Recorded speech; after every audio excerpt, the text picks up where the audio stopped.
هذول الناس ايش عندهم واقفين بالمطار ينتظرون، وأنا كنت منهم أنتظر حتى أدخل محل غويارد. هذه البراند العالمية الوحيدة اللي أبداً ما تسوي إعلانات، وممنوع التصوير داخل المحل. عندهم محلات جداً قليلة حول العالم، هذا كان محل ميلان. تعالوا نرجع لأصل القصة في باريس، نطير أنا وياكم ونروح إلى العنوان التالي: شارع سانت أونوري في باريس. من هنا بلشت القصة.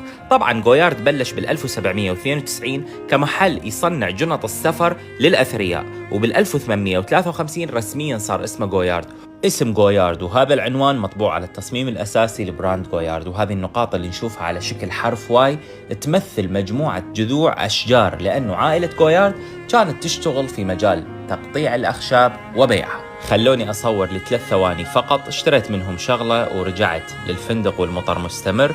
فتحت العلاقة وكانت بيها البرتقالة. طبعا هذا اللون الوحيد اللي كان متوفر من هاي الجنطة. أخذتها وياي بجولة في ميلان، وأكيد أخذتها لإسطنبول، ورجعت وياكم لبغداد، وسلامتكم.